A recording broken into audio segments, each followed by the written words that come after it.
They're out there, lurking in the vastness of space. Planets so weird, even science fiction could not foresee them. For the first time ever, scientists are discovering alien worlds beyond our solar system. Places where ice is hot and rain is made of iron. They are uncharted, unearthly, and unpredictable. And somewhere, hidden among these strange new worlds, scientists seek the greatest discoveries of all. Planets like ours, alien Earths. 35 seconds. Let's go. Storage tank press closed. March 6, 2009. 22 seconds. Later, GN2 pressure go. This Delta II rocket is going through its final pre-flight check. 7.1.3. Drop 1. Engine start, 1, 0, and liftoff. It is the start of an extraordinarily ambitious mission.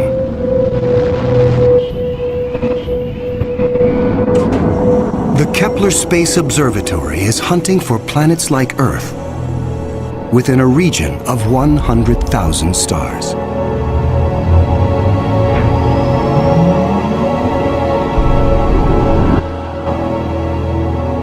It is the culmination of a journey that began more than a decade ago with one of the most profound scientific discoveries ever made.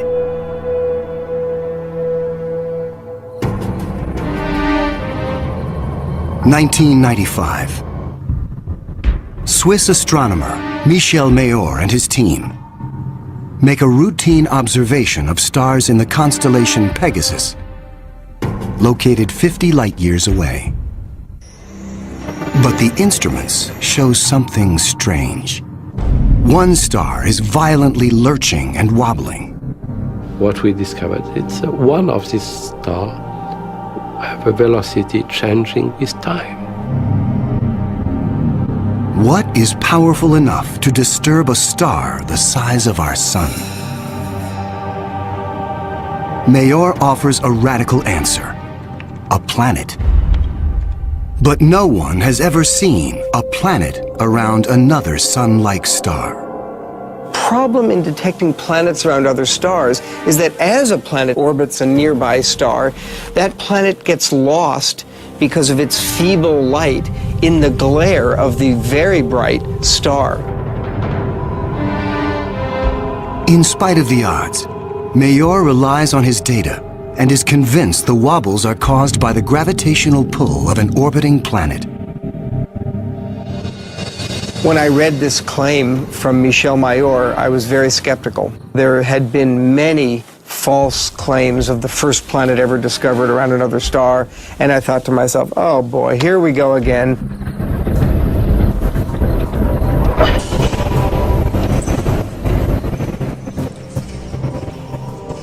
So I decided to observe the star on 4 consecutive nights. And stunningly, the star was shown to wobble exactly as Michel Mayor had said. Michel Mayor and his teammate Didier Queloz announce their discovery. It rocks the scientific community. They had found for the first time reproducible, confirmable evidence of the existence of a planet around a sun-like star.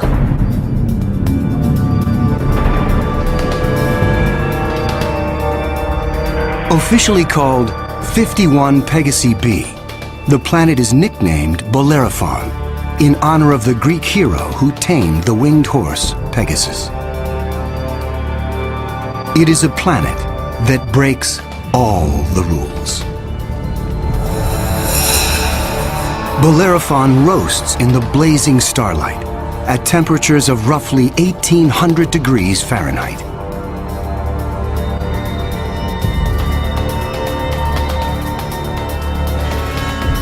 It is nearly 150 times more massive than Earth and is a gas giant like Jupiter. A gas giant is a planet made mostly of hydrogen and helium. Only the outer layers are gas, But inside, hydrogen and helium is compressed to huge, huge, huge pressures. It doesn't resemble a gas at all. Unlike anything found in our solar system, this is an entirely new class of planet, what scientists call a hot Jupiter. If you go to Hawaii and see the lava flow there, that's how hot a hot Jupiter is. It's very, very hot. The Earth is a comfortable 93 million miles away from the Sun. These hot Jupiters are roughly 100 times closer, and so the amount of sunlight that they get is 10,000 times larger. If this represents a star, and this a hot Jupiter is 3 to 4 stellar diameters away from the star. So that would be 1, 2, 3. This is how close a hot Jupiter would be to its star. Hot Jupiters are tidally locked. They present the same face to the star at all times, just like the moon does to Earth. It's going to be permanent daylight on one side and permanent nighttime on the back. If I were stuck on a hot Jupiter, I'd want to be on the back side and hope that some of the heat from the front side facing the star would make its way around the back.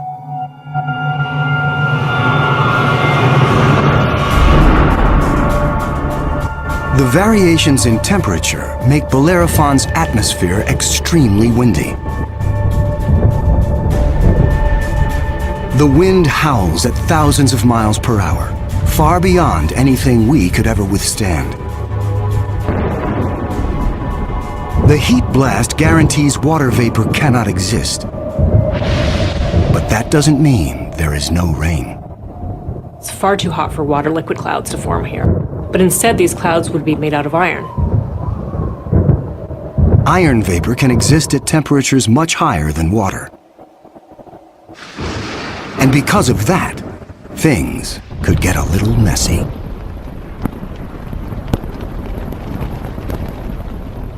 You better have an umbrella that's pretty sturdy, because the iron is going to start coating your umbrella very rapidly and making it extremely heavy and just crush that umbrella.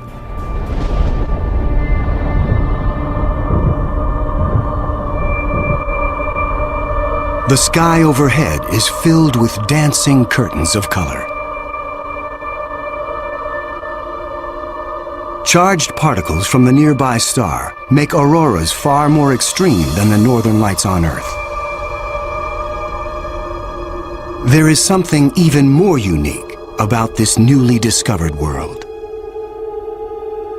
Bellerophon orbits its sun in a blistering 4.2 days. No self-respecting planet goes around a star in 4.2 days. None of the planets in our solar system take such a short amount of time. For scientists, the tiny orbit challenges long-held notions of how planets form. The fact that the planet was orbiting every 4 days was a total puzzle until one night in the middle of the night I woke up and said, well, this must be proof that planets migrate inwards. They don't stay put where they are. The key to the puzzle is found in how planets are made. Planets are a byproduct of star formation. When stars form, they have a disk of dust and debris around them, and out of that debris, planets form. Much of what we know comes from Hubble's Space Telescope, as it aims at regions like the Eagle Nebula. This interstellar cloud is studded with collapsing disks of dust and gas. A giant clump grows in the center of each disk. Temperatures reach a searing 18 million degrees. The same nuclear fusion that powers our sun is unleashed.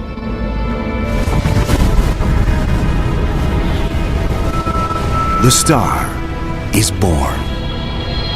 Radiation from the star generates a stellar wind that sweeps away leftover dust and debris. Some of the dust survives and remains in orbit around the newborn star. Over millions of years, the dust sticks together, forming knots that grow into asteroids, and the asteroids grow into planets.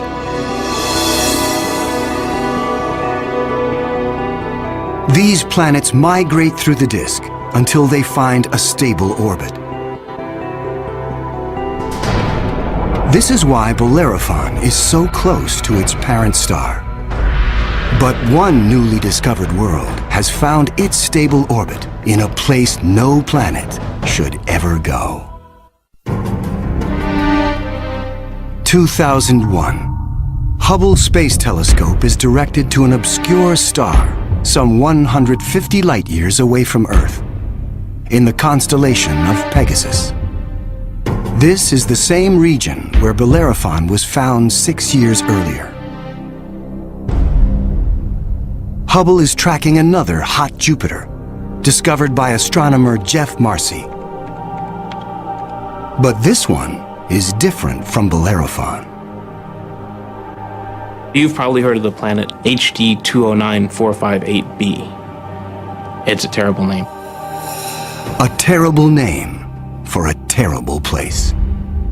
HD 209458b has been dubbed by some as Osiris, after the Egyptian god of the dead. Osiris is over 200 times more massive than Earth. It has migrated perilously close to its sun, at a mere 4 million miles from the blazing solar surface. Osiris broils in a planetary hell. The average daily temperature on Osiris is over 2,000 degrees. Forget global warming. This is global frying, and it causes Osiris to lose an estimated 550,000 tons of air every second. There's a leak of gas, a steady stream of hydrogen and helium, and that's making a big, huge cloud all around the planet. Its atmosphere is bleeding into space. Scientists speculate that a colossal trail of gas spirals behind the planet for thousands of miles. Osiris presents an unprecedented opportunity for astronomers. Using Hubble, they analyze the alien planet's bloated atmosphere. This is the absolutely first time where we could tell what is the composition of the atmosphere of an extrasolar planet.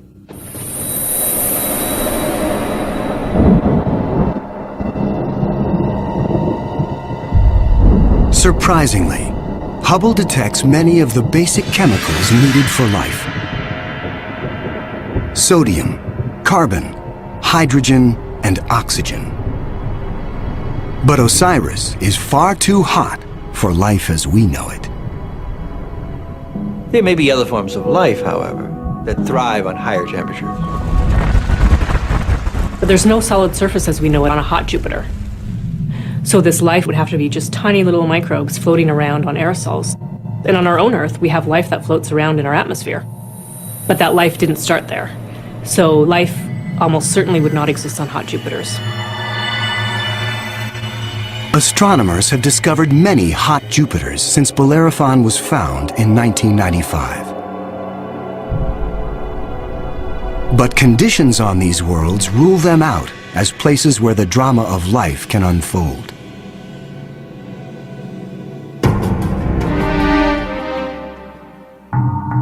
One of these gas giants is a planet that teases the rules of evolution.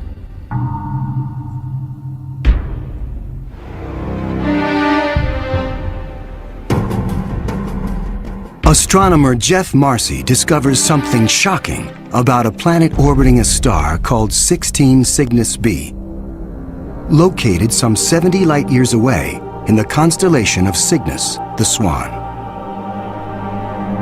The planet was clearly in an elongated orbit, bringing the planet close to and then far from the host star. And this, of course, defied our expectations based on our own solar system, where all of the planets go around our sun in nearly circular orbits like phonograph grooves in a record.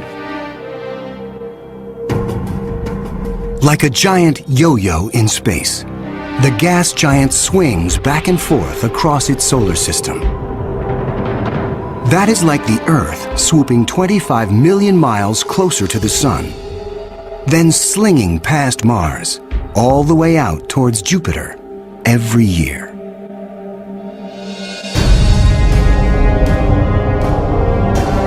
And like all of the gas giants in our solar system, this yo-yo planet might have an entourage of moons. Marcy speculates that one of these moons could be similar to Earth. And here's where the interesting story begins. Imagine a rocky moon with lakes, oceans, maybe streams and waterfalls on the surface. The moon orbiting its planet, the two of them orbiting the host star. Unlike the airless moon that circles the Earth, this moon is a world with extreme seasons.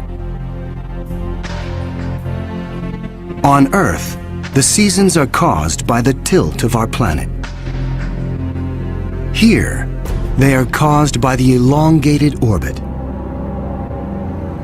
These poor planets that are in these elongated elliptical orbits suffer terrible changes in their climate throughout a year. As they make their closest approach, the yo-yo planet and its moon are blowtorched by the star. Summer begins. The atmosphere on the Earth-like moon is savaged with raging storms. Category 5 hurricanes on Earth are tiny eddies compared to the monster vortexes that form here.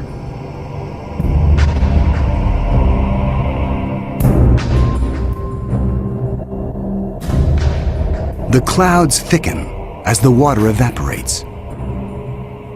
Temperatures rise dramatically.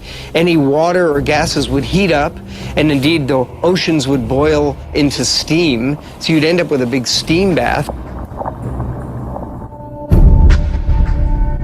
During the peak of the summer, the entire moon is smothered in 800-degree temperatures.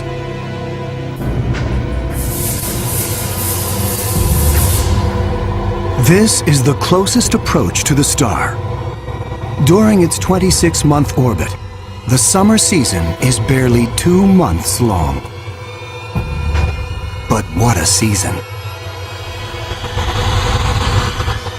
The planet and its moon swing away from the furnace of the star. Temperatures fall to ranges we would find temperate and comfortable.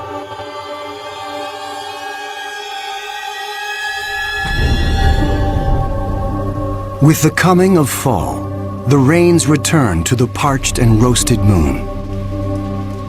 Dry ocean basins are replenished, and the seas rise to form new shorelines. Tranquility prevails as the yo-yo planet and its moon slip into the deep freeze of winter. Now, over 200 million miles from the star, the daytime sky is dark. Temperatures hover around 260 degrees below. Winters are long, lasting 17 months. With the coming of spring, the sun looms large in the skies over this hapless moon as the ice cracks and melts violently. Huge icebergs calve into a stormy and fast-rising ocean.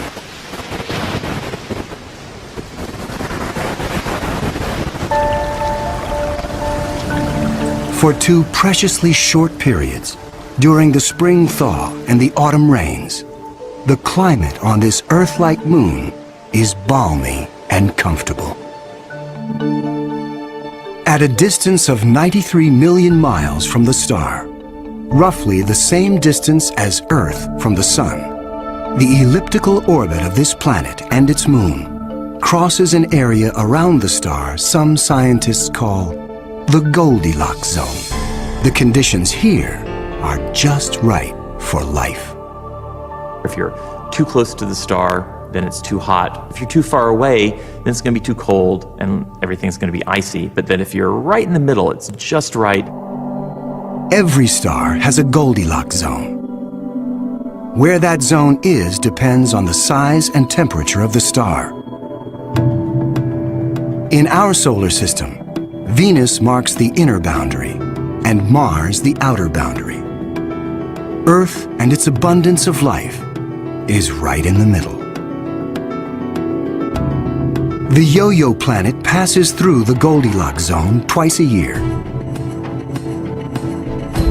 For 3.5 months during the spring as it races inbound, and again in the fall for 3.5 months as it hurtles back into the colder reaches of space. Could life survive the conditions outside the Goldilocks zone? There could be life forms that are smart enough to hibernate, as do animals on the Earth during the winter season. If this sounds fantastic, I offer you the tidal zones on the Earth. On the tidal zones, life proliferates, of course, near the seashore, and they do so despite tides. The water coming in, covering many of the life forms, the water going out at low tide, and yet those species survive perfectly well. The strange cycle of the Yo-Yo planet's orbit creates fleeting conditions suitable for life, but also for death. Some alien planets are even more bizarre. Imagine a world that has no star to orbit. Scientists speculate that our galaxy is teeming with rogue planets, adrift in the murky lanes of interstellar space. These are orphaned worlds, planets that are booted from their solar systems by the chaos of planetary migration. Astronomers call such worlds planemos. Planemos are planets without a star. They're just drifting through the galaxy indefinitely. What massive force would it take to kick a planet out of the solar system? When a young star forms with a contingent of planets around it, many of those planets gravitationally interact with each other. They yank on each other, slingshot each other, so that one of them is ejected from the planetary system, voted off the island, if you will. If you were, unfortunately, a resident on a planet that was kicked out by a collision or a near collision with another large object, you'd probably rapidly move out of the habitable zone. There are hundreds of billions of these lost, wayward, poor, wandering planets out in our Milky Way galaxy with no parent star to warm them up. Cold, dark, quiet. Because planemos have no sun, they are worlds without days or years. They keep vigil through an eternal night. Planemos are solitary wanderers, sentinels of the galaxy. Just because it's out there drifting in space doesn't mean a planemo is dead. If the planemo is a rocky world, it could well have life on it. A small rocky planemo without an atmosphere will slumber in extreme cold, far colder than the coldest winter day on our own South Pole. But a planemo large enough to retain an atmosphere traps the heat generated when the planet was first formed. It is the ultimate greenhouse effect. The heat and energy comes from the molten core deep inside the lonely planet. If the planemo is a gas giant like Jupiter, it may have a system of moons. The gravitational pull between the planemo and its moons creates friction. causing the interior of the moons to stay warm. These moons could also have life on them, in the same way that Jupiter's moon Io has volcanoes and has a lot of heat energy being generated by interactions with Jupiter and the other moons. If anything lives here, it will be single cells, like common bacteria found on Earth.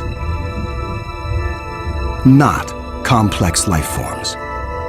Without a sun to provide photosynthesis, these tiny organisms derive their energy from the chemistry in the soil of the planemo, or its moon. On Earth, there are similar conditions. Colonies of bacteria are found deep within mine shafts in South Africa. They have no access to oxygen nor light and survive entirely on the chemicals they make from the surrounding dirt. Their metabolisms are extremely slow, and they reproduce only once every 1,000 years. If life dwells on a sunless planemo, it could be organisms like them, marooned when their planet was young. While planemos slumber undisturbed, there are worse places to be in the universe. Like in the company of this lethal pulsar, some 980 light years from Earth, in the constellation of Virgo. From afar, a pulsar looks like a blinking light, but up close, pulsars machine gun their surroundings with deadly radiation. They are no place for planets. Yet something interferes with the precision of this pulsar. One explanation is that the anomaly is caused by a planet. But many astronomers are skeptical that planets orbiting a pulsar can exist. The reason that's a problem is because pulsars are formed in these incredible explosions. When a red giant star explodes, a titanic fireball known as a supernova unleashes as much energy in 1 minute as our sun generates in its lifetime. When a star goes supernova, the shockwave is so immense it's hard to imagine any planet surviving that. When the cosmic dust clears, all that remains is the crushed core of the red giant, pulsing in the heart of an expanding debris field.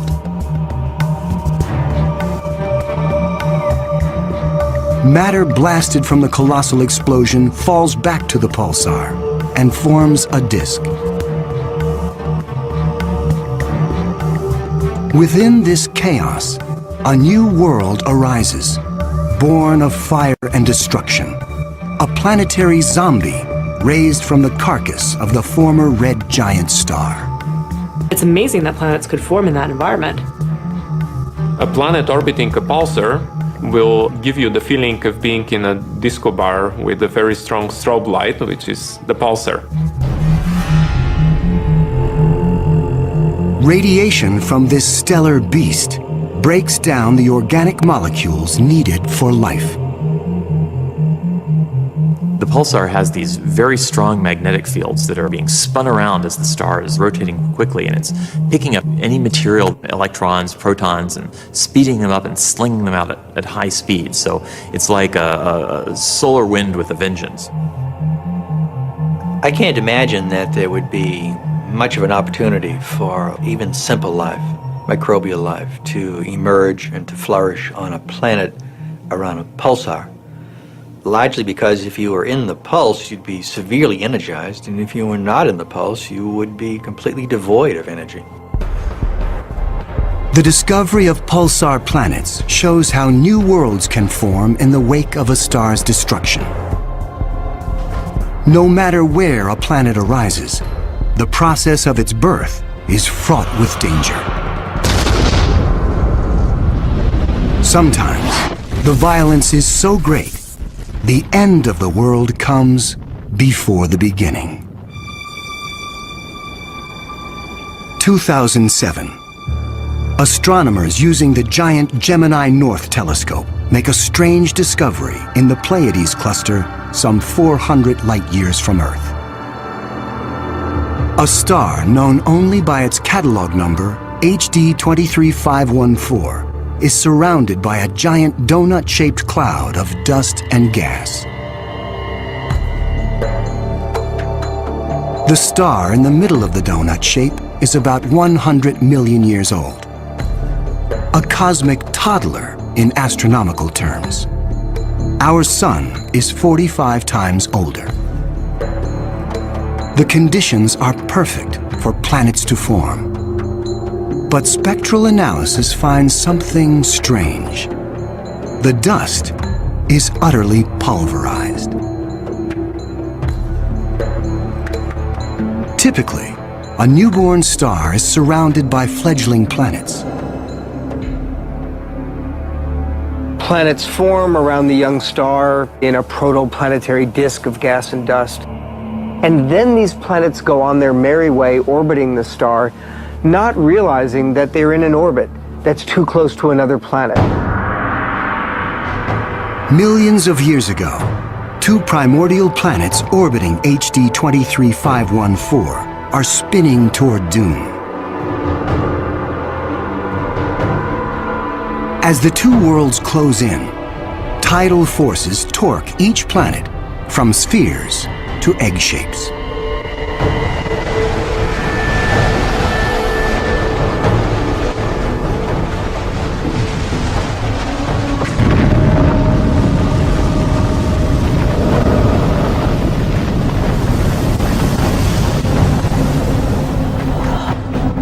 Nothing remains.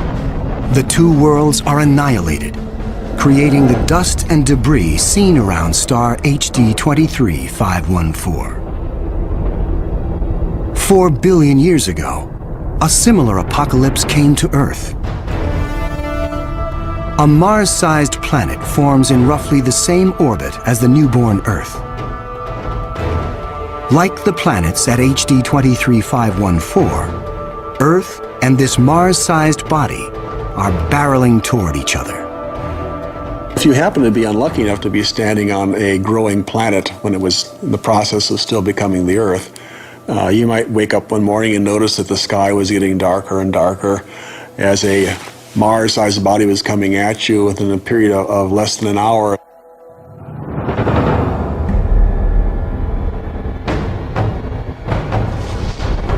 And when it hits, the shock wave is felt all over the planet, scouring the surface of the Earth. The collision obliterates one side of the planet. Molten rock sprays out into space. The entire globe is peppered by meteors and noxious vapor. It would actually make hell look like a Bahamas vacation.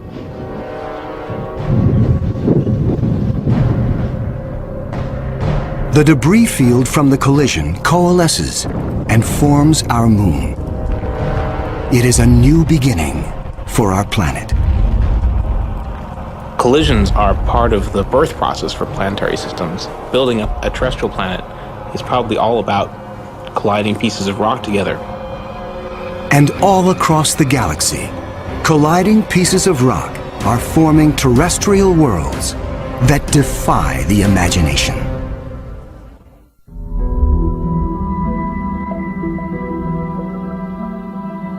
There is a new planet out there, a planet we were not aware of existing before. It is not just one planet. It is a new type of planet. Earth on steroids. I like to call them super Earths. They're just like the Earth, except bigger, up to about 10 times the mass of the Earth. One family that the super Earths resemble just like our own Earth. Continents, oceans. Some of them may be very dry, like Mars. And then another family that we call water worlds or ocean planets that are completely covered with water. Welcome to Gliese 581c.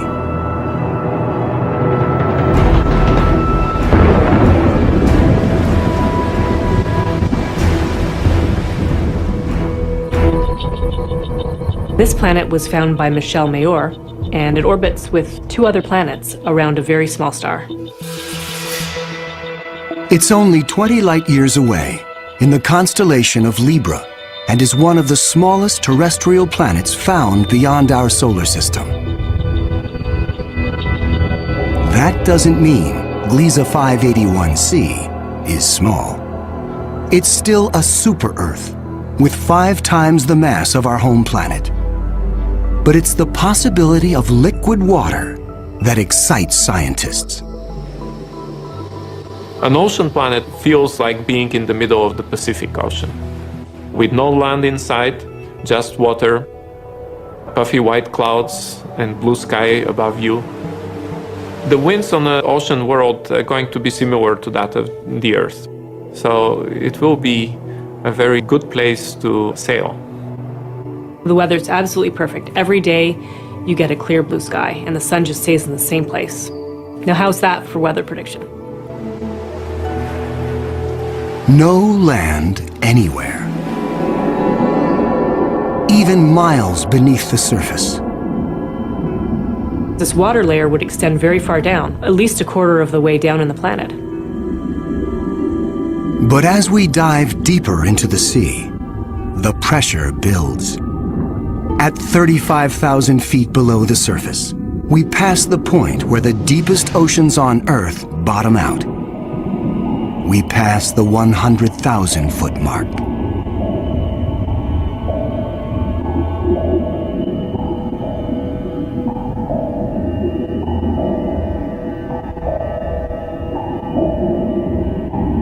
The pressure is so great, water itself begins to take on surprising new forms.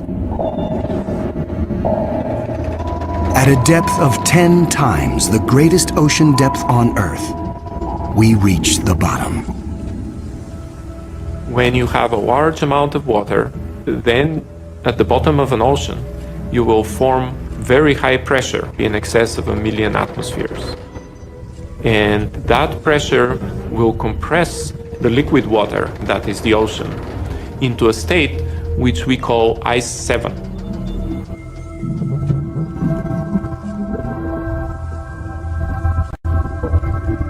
No, it's not like ice in your refrigerator.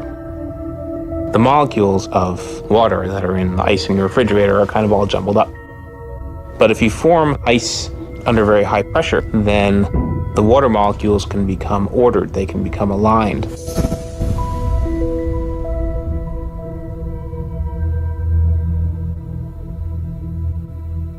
I can show you a crystal that is a very good analog to ice 7. This is halite, also known commonly as rock salt. Ice 7 may exist within our own solar system. Europa, a moon of Jupiter, could possibly have a mantle of liquid water surrounded by a thick, icy crust. The pressure from the crust is so great that Ice 7 might exist deep within these uncharted seas.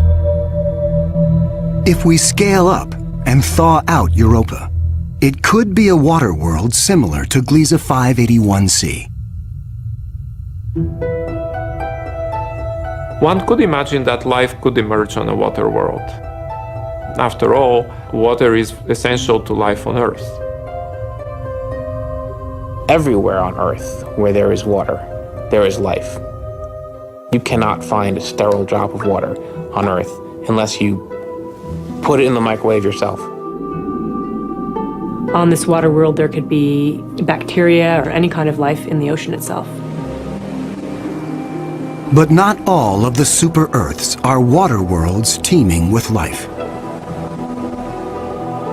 When we talk about super-Earths, we talked about 2 major families of mostly rocky with some water and mostly water with an endless ocean. But one has to add to those a 3rd family of probably very rare super-Earths and Earth-like planets, which are called carbon planets. A carbon planet is unlike anything we've ever seen anywhere. A place with an alien chemistry, but loaded with very earthly treasures. Throughout our galaxy, there are planets barren and poor and inhospitable. But science is on the trail of a new type of planet, an entire world of treasure. In our own solar system, in our sun and in all the stars nearby, there's always more oxygen than carbon. But if we think of a place in the universe where there's more carbon than oxygen, then planet formation is very different. Spectral analysis shows carbon to be far more plentiful, 26,000 light-years away near the center of our galaxy. Planets that form here may contain a rich abundance of carbon. The morning sky on a carbon world would be anything but crystal clear and blue. I'm picturing a yellow haze with black clouds of soot. And as you descended farther down in the atmosphere, I could imagine lakes that were made out of compounds like methane or gasoline. I'm picturing these bubbling, foul-smelling pits of black ooze, like an oil well. With little or no water in the atmosphere, the air is made of carbon compounds. Methane, butane, pentane, benzene, all these different kinds of carbon compounds that separate out when you refine gasoline. One day it might be raining benzene. The next day it might be raining butane. Alien as carbon planets might seem, the air quality could be familiar to some. The air in a very benzene-rich planet will resemble that of LA. A lot of smog particles that unfortunately we are quite used to from the exhaust of cars. Despite the pollution, carbon planets could come with a sparkling upside. You might see diamond because the planet may have substantial quantities of pure carbon that it's formed out of. And pure carbon, when you compress it, tends to form into diamond. The secrets of exotic planets like these are waiting to be discovered all across the galaxy. But astronomers won't be satisfied until they find the Holy Grail. A planet like our own, one that sustains life, the next Earth. People always ask me, do I think we're going to find another planet like Earth? And I answer, absolutely. Every star probably has planets roughly the same size as our Earth.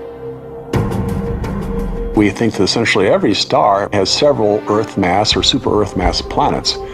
So if you have, say, 200 billion stars in the galaxy, that may mean there are 400 billion Earths in the galaxy or more. 400 billion Earths. The Kepler Space Observatory is the first instrument capable of finding one of these planets. Kepler is looking at the constellation Cygnus in the night sky at 100,000 stars, taking picture after picture after picture, minute after minute. And the goal of Kepler is simple: to look for stars among the 100,000 that dim. When a star dims slightly, it means a planet passes in front, blocking some of the light. How long the star dims and how much light gets blocked will tell scientists about the size of the planet and the distance from its sun. A good analogy for this is looking for the dip in the light that you would see from a searchlight if a small moth flew across the searchlight. And so it's a really tiny dip in the light as the planet transits. It is a very powerful technique because it allows you to discover planets that are even smaller than the size of the Earth, around stars similar to the Sun. It is a technique that is changing the course of science. We think we may be able to find a planet that is habitable in the next few years. Scientists estimate the Kepler mission will find a minimum of 50 alien Earths. One of the big questions that anybody looking for life beyond the Earth is facing today is, what if we don't recognize life even though we discover it? Conditions on an alien Earth may cause life to evolve differently. My hope is that we'll see some sign that will make our hairs stand up on the back of our necks. Whatever that sign is, it will be the first chapter on the greatest scientific story ever told.